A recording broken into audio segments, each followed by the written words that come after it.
का स्वागत है हमारे यूट्यूब चैनल मैथमेटिक्स क्लास 8 में। चलिए आज हम लोग देखने वाले हैं क्लास 8 का मैथ प्रश्नावली 3.1। इससे पहले इसका बेसिक बता दिया गया अध्याय 3 का। अगर आप नहीं देखे हैं तो जाकर हमारे यूट्यूब चैनल पर देख सकते हैं।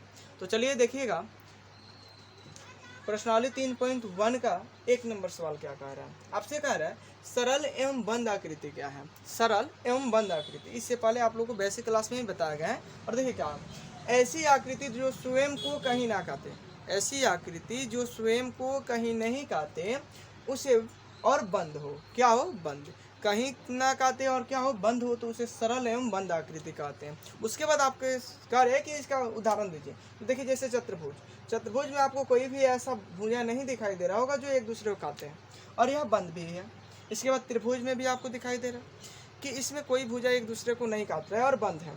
यहाँ पे आपको दिखाई दे रहा है पंचभुज, यानी इसको हम कहते हैं सरल एवं बंद आकृति।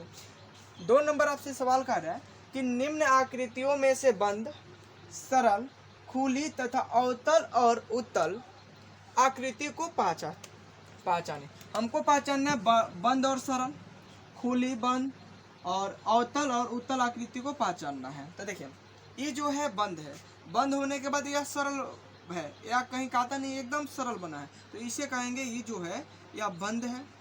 क्या है, बंद एवं सरल आकृति है, एवं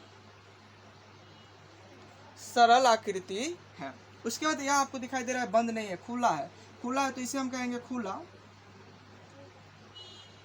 खुला एवं सरल आकृति है। खुला एवं क्या है, सरल आकृति। इसको आप देख रहे हैं तो ये तो कटा हुआ है, कटा है तो यह आकृति सरल होगा ही नहीं, सरल आकृति नहीं होगा। खुला भी है, सरल आकृति, सरल आकृति नहीं है, सरल आकृति नहीं है, यह सरल आकृति नहीं है, क्योंकि यहाँ पे आप देखिए ऊपर ही कह रहा है कि एक दूसरे को स्वयं को कहीं ना कहते उसे हम सरल आकृति कहते हैं, ठीक है। और ये जो है इसे हम अवतल भी कहेंगे, इसे क्या कहेंगे, अवतल, क्योंकि आप लोग इनको हम उत्तल भी कहेंगे, क्या कहेंगे, उत्तल। क्योंकि उत्तल क्यों कहेंगे, क्योंकि आप लोग को बताया गया कि उत्तल आकृति उसे कहते हैं जिसके विकर्ण मिलाया जाए तो एक भी विकर्ण बाहर ना हो, एक भी विकर्ण बाहरी भाग में ना हो, और दूसरा बात कि इनका प्रत्येक कोण जो हो, प्रत्येक कोण वह 180 से छोटा हो, ठीक है। अब ये जो होगा यह होगा सरल, सरल एवं बंद आकृति, बंद आकृति, लेकिन यह अवतल होगा, क्या होगा, अवतल होगा।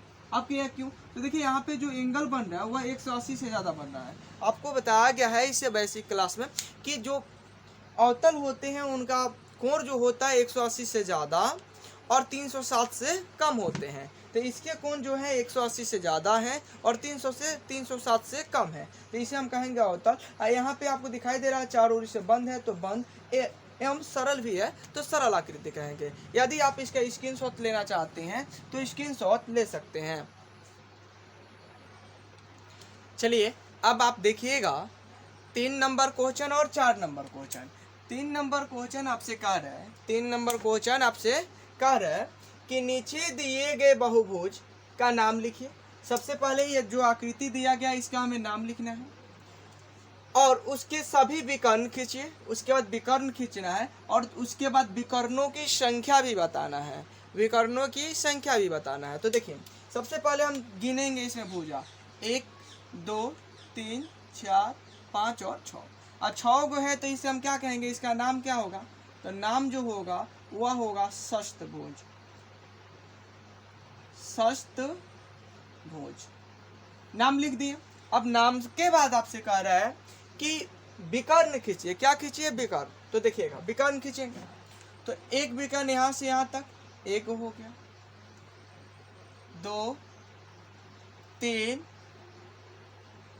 4 5।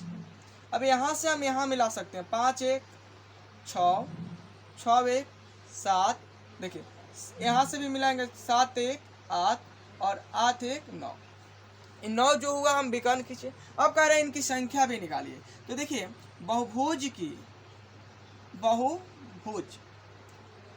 के विकर्णों की संख्या निकालने के लिए विकर्णों की संख्या निकालना है, ठीक है।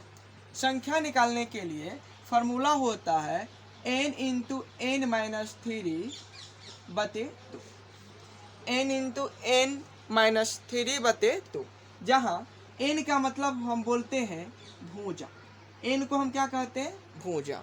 तो आप देखिए इस बहुभुज में भुजा की संख्या कितना है, तो 6, कितने हैं, षष्ठभुज है, यानी भुजा की संख्या कितनी है, 6 इंटू 6 माइनस 3/2, 6 है तो 6 लिखेंगे, यहाँ पे देख लीजिए, इस 2 को यहाँ पे रखें, 6 है तो 6 गुने 6 में से 3 गया 3, और नीचे कितना बचा, 2, 2 एकम 2, 3 दूना 6, 3 त्रिका 9, यानी विकर्णों की संख्या कितनी होगी, 9। और आपको कह रहा था कि विकर्ण खींचिए, तो सभी विकर्ण यहाँ पे खींच दिया गया है, कितना है, तो विकर्ण 9 को खींचा गया, और नहीं 9 ही है, क्योंकि षष्ठभुज में विकर्णों की संख्या 9 होती है। उसके बाद देखिएगा आपसे 4 नंबर सवाल जो कह रहा है कि एक ऐसे फिगर बनाया गया, आकृति बनाया गया, इस आकृति में से आपको 2 बातें खींचना है, अभ्यंतर में कितने कार्य हैं और बहिर्भाग में कितने कार्य हैं।